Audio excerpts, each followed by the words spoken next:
Dan yang lebih menarik lagi, kalau fenomena ini benar-benar nyata, apakah seseorang bisa memicunya dengan sengaja?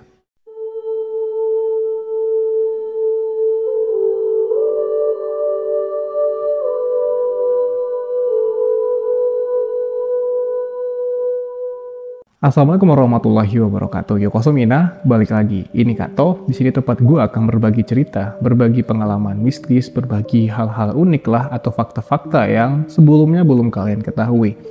Nah, sebenarnya pada pembahasan kali ini gue pengen ngebahas sebuah sindrom yang disebut dengan treatment syndrome atau sindrom orang ketiga yang memicu semangat orang yang berada di titik terbawah dalam hidupnya. Yang mana ketika sindrom ini datang, orang-orang mulai bangkit nih, mulai percaya diri lagi dan mulai apa yang awalnya itu patah semangat atau mulai memiliki energi positif lagi lah gitu karena sindrom ini. Nah, di kali ini juga gue sebenarnya ingin mendedikasikan cerita gue ini ataupun pembahasan kali ini itu untuk diri gue sendiri, karena di suatu ketika nantinya kita nggak tahu lagi, gue mulai berhenti untuk melakukan hal-hal yang sebelumnya itu gue anggap penting, kayak ngurus channel ini yang memang udah stuck di tahun 2014.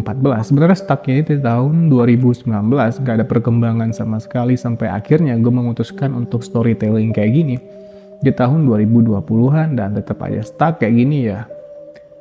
Itu menjadi sebuah pemicu motivasi gue nantilah gitu, ibarat katanya. Oh iya, buat yang baru nyasar, tersesat, singgah ke sini, perkenalkan gue Kato. Di tempat gue ngebahas hal-hal yang bikin kalian mikir nih 2 kali sebelum tidur. Biar nggak kelihatan cerita-cerita yang bikin kepala kalian penuh tanda tanya, jangan lupa subscribe, like, dan komen ya. Biar channel ini nggak berakhir kayak rumah kosong, sepi, tanpa penghuni. Di awal ini, apakah kalian pernah ada di situasi yang bikin kalian itu ngerasa sendirian? Tapi anehnya, saat itu juga kalian ngerasa ada yang nemenin. Suara di kepala kalian itu tiba-tiba kasih tahu apa yang harus dilakukan. Itu bukan suara hati, bukan insting biasa, tapi sesuatu yang lebih nyata. Seakan ada sosok yang berdiri di samping kalian, yang memberikan semangat ataupun motivasi gitu kepada kalian. Nggak percaya? Tanya deh ke pendaki yang hampir mati di Everest. Tanya ke penyintas kapal karam yang terapung berhari-hari di tengah lautan. Atau coba pikir deh, atau apa mungkin kalian sendiri pernah ngalamin kejadian kayak gitu. Ada teori yang pernah bilang, itu cuma efek otak manusia dalam kondisi ekstrim, atau gue sendiri lebih sering nyebutnya dengan istilah fase survival. Tapi ada juga yang percaya ini bukan sekedar ilusi. Jadi menurut kalian, ini apakah mekanisme bertahan hidup atau sesuatu yang lebih dari itu? Pegang erat-erat, soalnya semakin dalam, semakin gelap.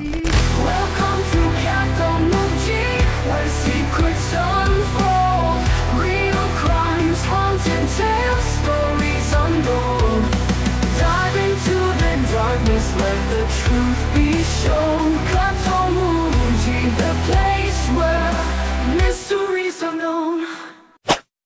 Ketika seseorang berada dalam situasi yang benar-benar mengancam nyawa, entah itu saat mendaki gunung yang beku, terjebak dalam reruntuhan, atau bahkan hampir tenggelam, ada sebuah fenomena yang tak jarang muncul, namanya treatment syndrome. Sebuah sensasi yang dimana seseorang merasakan ada kehadiran yang menyertai mereka meskipun tak terlihat oleh mata manusia. Pernah nggak kalian tuh dengar cerita tentang pendaki yang tersesat dan merasa seperti ada seseorang yang menemani mereka? Atau mungkin seseorang yang hampir mati dalam kecelakaan, merasakan kehadiran lain yang memberikan mereka arahan. Itu dia treatment syndrome, sosok yang tak terlihat namun entah bagaimana terasa sangat nyata. Sekarang mungkin di sini ada yang berpikir itu pasti halusinasi, namun bedanya treatment syndrome itu bukan pengalaman yang menakutkan atau mengancam. Justru banyak orang yang melaporkan bahwa sosok ini memberi mereka dukungan. Mereka merasa seperti ada yang menjaga, memberikan kekuatan untuk terus hidup. Lain cerita, kalau halusinasi kan itu seringkali membawa ketakutan, kekacauan dalam pikiran, bukan ketenangan. Lalu muncul pertanyaan, apa yang sebenarnya terjadi di otak kita dalam momen-momen seperti itu? Mengapa seorang di saat terberatnya bisa merasakan ada kehadiran yang tak terlihat? Apakah ini hanya sekedar mekanisme otak untuk bertahan hidup atau ada sesuatu yang lebih dalam? Sesuatu yang tak bisa dijelaskan hanya dengan logika biasa. Treatment Syndrome bukan hanya sekedar cerita aneh dari pendaki gunung atau korban kecelakaan. Ini adalah topik yang menarik untuk digali lebih dalam, terutama karena fenomena ini berada di perbatasan antara sains dan spiritual. Sejumlah ilmuwan mencoba menjelaskan fenomena ini melalui teori mekanisme otak dalam menghadapi stres ekstrim. Tapi di sisi lain, banyak orang yang merasa bahwa ini bukan sekedar hanya proses fisik. Mereka merasa seperti telah dibimbing oleh sesuatu yang lebih besar dari diri mereka sendiri, seperti merasakan kehadiran Tuhan itu sendiri. Satu hal yang pasti, ini bukan sekedar mitos. Banyak orang yang mengalaminya, dan semakin kita membahasnya, semakin kita sadar mungkin ada hal-hal yang lebih besar yang belum kita pahami. Apa yang sebenarnya terjadi di balik fenomena ini, dan lebih penting lagi, apakah kita bisa mengalaminya juga? Setiap fenomena pasti punya asal-usulnya dong. Tapi uniknya, treatment syndrome bukan sekedar istilah ilmiah yang muncul dari laboratorium atau eksperimen psikologis. Istilah ini justru berakar dari sesuatu yang lebih puitis. The Was the Lamb, sebuah puisi karya T.S. Eliot tahun 1922 menyebutkan tentang sosok ketiga yang menemani seseorang dalam perjalanan. Sebuah kehadiran yang tak bisa dilihat tapi dirasakan. Namun istilah-istilah ini benar-benar mulai dikenal setelah peristiwa ekspedisi Shackleton di Antartika. Bayangkan, ini adalah sebuah perjalanan yang brutal, dingin, membeku, dan penuh dengan ancaman kematian. Ernest Shackleton dan timnya berusaha bertahan di tengah gempuran alam yang kejam. Dalam perjalanan mereka yang hampir mustahil, Shackleton dan beberapa anggotanya mulai merasakan kehadiran lain, seperti ada seseorang di sana berjalan bersama mereka, seseorang yang tidak pernah ada dalam daftar kru ekspedisi sosok ketiga. Shackleton tidak sendirian dalam pengalamannya. Setelah cerita ini mencuat, semakin banyak laporan serupa dari para penyintas kecelakaan, pendaki gunung, bahkan astronot. Hingga akhirnya seorang peneliti bernama John Jajor mendalami fenomena ini dalam bukunya The Treatment Factor. Dari sinilah istilah ini bukan lagi sekedar legenda para petualang. Treatment Syndrome mulai menjadi subjek penelitian dalam dunia psikologis.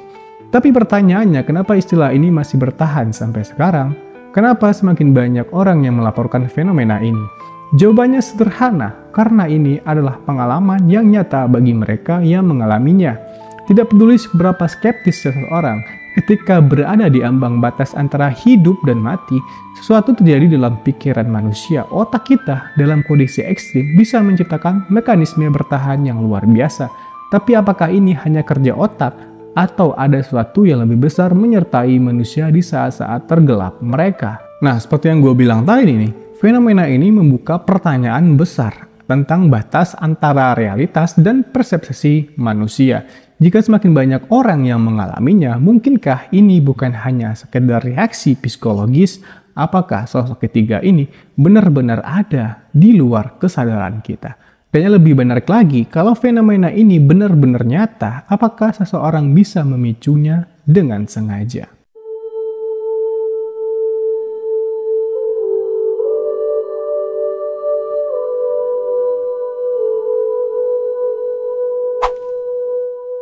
Ekspedisi Transantarktika Kekaisaran yang dipimpin oleh Sir Ernest Henry Shackleton antara tahun 1914 hingga 1917 merupakan salah satu petualangan paling epik dalam sejarah eksplorasi.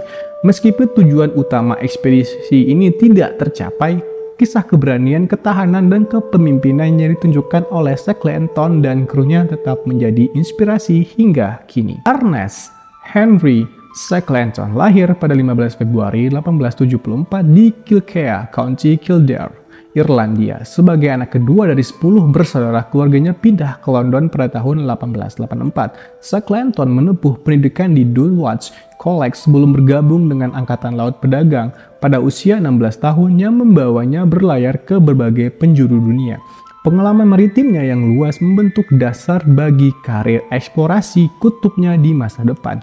Setelah keberhasilan ekspedisi Roald Amundsen mencapai Kutub Selatan pada tahun 1911, Shackleton mengalihkan fokusnya untuk menjadi orang pertama yang menyeberangi benua Antartika dari Laut Weddell ke Laut Ross melalui Kutub Selatan.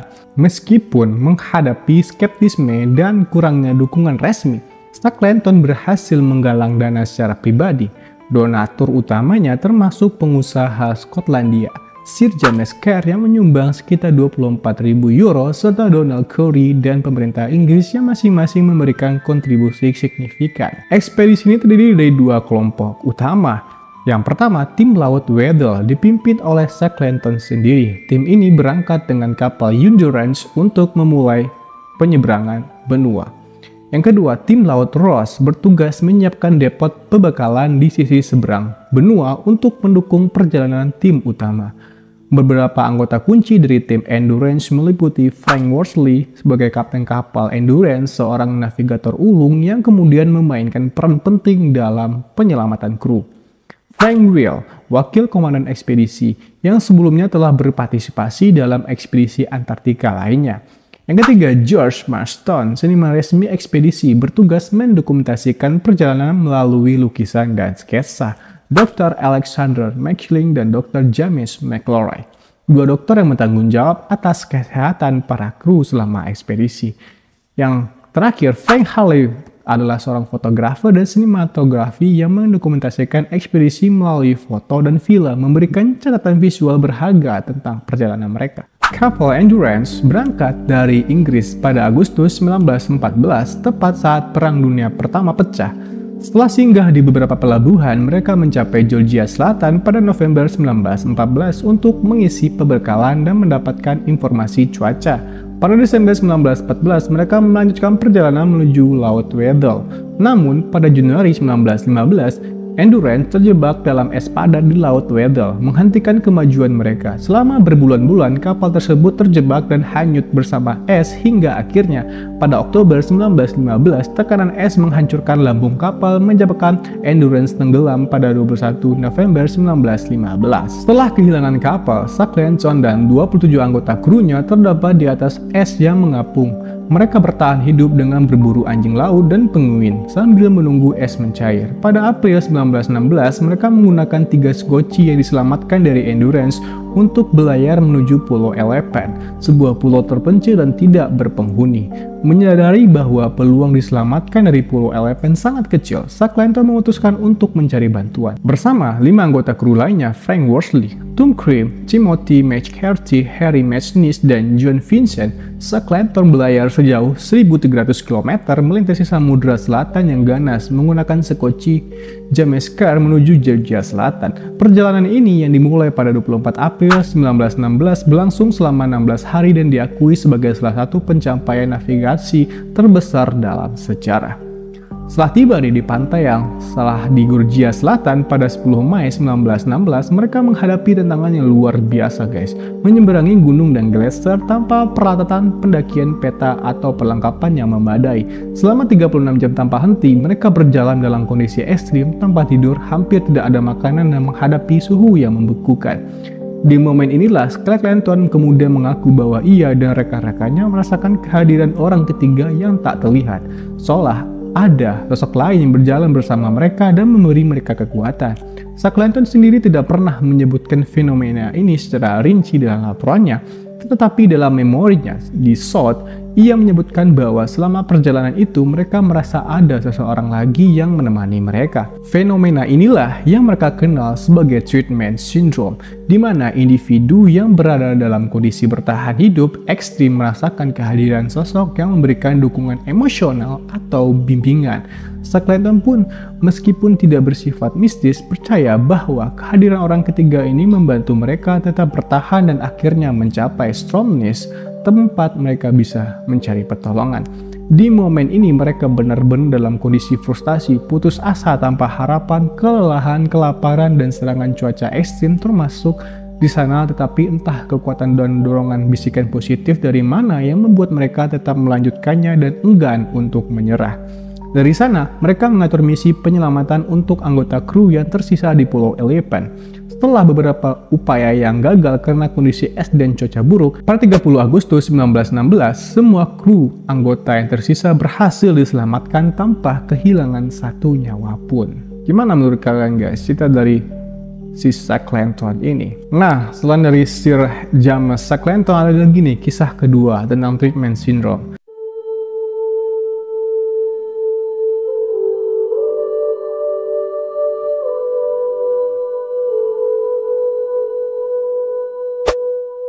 Pada tahun 1985, dua pendaki muda asal Inggris Josh Simpson dan Simon Yates memulai ekspedisi yang ambisius untuk menaklukkan sisi barat Sciula Grande yang belum pernah didaki sebelumnya, sebuah puncak setinggi 6.344 meter di pegunungan Andes, Peru. Keduanya memiliki reputasi sebagai pendaki berbakat dan berpengalaman dengan tekad kuat untuk menoreh sejarah dalam dunia pendakian. Josh Simpson lahir pada 13 Agustus 1960 di Kuala Lumpur, Malaysia. Simpson dibesarkan di Inggris dan sejak muda menunjukkan minat besar dalam dunia pendakian.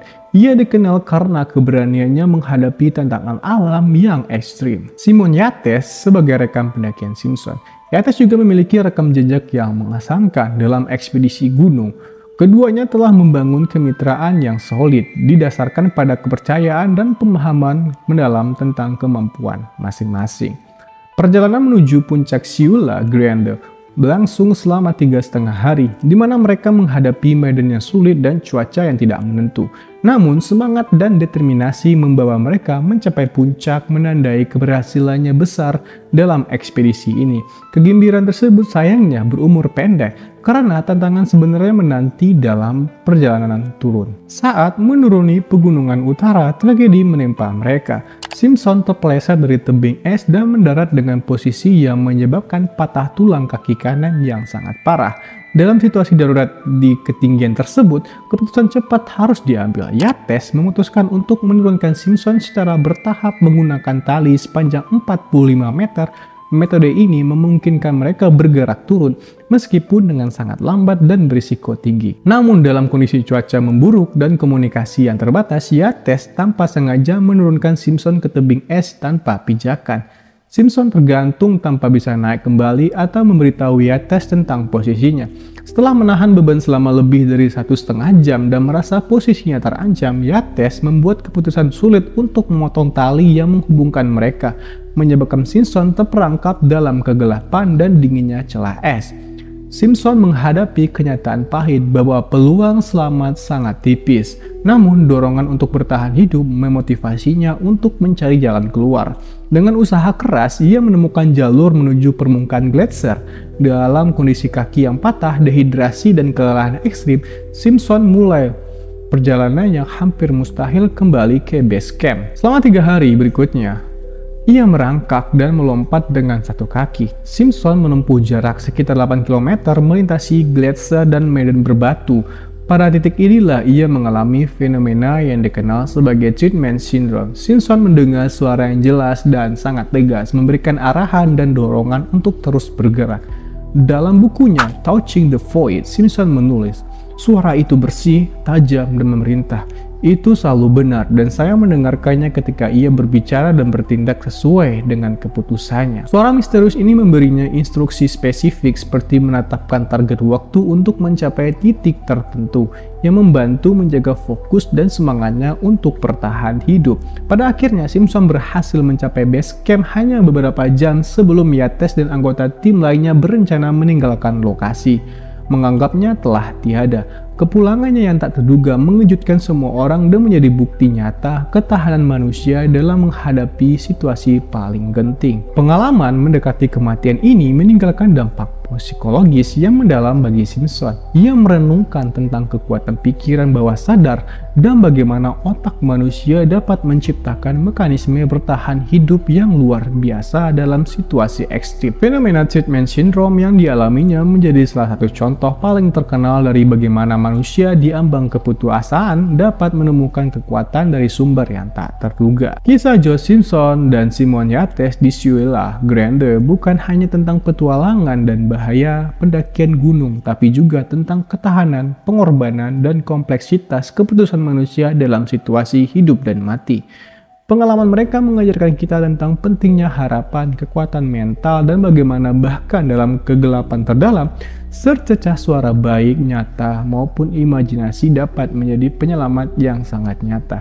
Dari Antartika yang membeku, puncak Andes yang sunyi, hingga jurang Sciula Grande, ia menganggap satu pola terus berulang. Ketika manusia berada di ambang keputusasaan, ada sesuatu yang datang, bukan dari luar, tapi dari dalam. Treatment syndrome bukan hanya ilusi atau sekedar refleksi dari otak yang kelelahan. Ini adalah fenomena yang membuktikan bahwa Dalam kesendirian mutlak, kita sebenarnya tidak pernah benar-benar sendiri. Ernest Shackleton, para penyintas Andes 1972, dan Joe Simpson di Ciudad Grande, mereka semua merasakan kehadiran itu. Sosok yang tidak bisa disentuh, tapi begitu nyata dalam rasa. Tapi apa sebenarnya suara itu? Mekanisme yang bertahan hidup, ketakutan yang berwujud, atau sesuatu yang lebih besar dari pemahaman manusia? Mungkin ini adalah versi lain dari diri kita. Bagian yang lebih kuat, lebih tenang, lebih bijaksana, yang baru muncul saat kita sudah menyerah. Mungkin ini adalah naluri manusia yang paling purba, yang telah menyelamatkan kita sejak zaman dulu. Atau mungkin ini adalah sesuatu yang tidak bisa dijelaskan dengan kata-kata. Nietzsche pernah berkata, barang siapa yang bertarung melawan monster, hendaklah ia berhati-hati agar tidak menjadi monster itu sendiri. Dan jika kau terlalu lama menatap ke dalam jurang, jurang itu juga akan menatap balik kepadamu. Atau lebih tegas nih, seperti yang dikatakan Carl Jung, dalam setiap kekacauan ada kosmos, dalam setiap bayangan ada cahaya. Tapi, favorit gue versi Mesrah dari Allah Subhanahu wa Ta'ala dengan firman-Nya dalam Al-Quran, surat Fussilat, ayat 30-31. Sesungguhnya orang-orang yang beriman berkata, Tuhan kami adalah Allah, kemudian mereka tetap istiqomah. Maka malaikat-malaikat akan turun kepada mereka dengan berkata, janganlah kamu takut dan janganlah kamu bersedih hati dan bergembira dengan surga yang telah dijanjikan kepadamu. Kami adalah pelindung-pelindungmu dalam kehidupan dunia dan akhirat. Ayat ini berbicara tentang bagaimana malaikat bisa hadir untuk menenangkan hati manusia dalam keadaan sulit. Ini sangat mirip nih dengan pengalaman para penyintas treatment syndrome yang sering merasa seolah ada sosok yang menenangkan dan membimbing mereka. Manusia telah berulang kali menatap ke dalam jurang, dan di saat-saat tergelap itu, sesuatu selalu menatap balik. Jadi pertanyaannya sekarang, ketika waktunya tiba, ketika dunia terasa sepi dan harapan seakan lenyap, apakah kalian akan mendengar suara itu? Gua Katomoji, mohon undur diri. Adios. Bye-bye. Konspirasi dunia tak pernah tidur. Cerita rakyat penuh teka-teki. Pengalaman mistis tidak bisa dimengerti.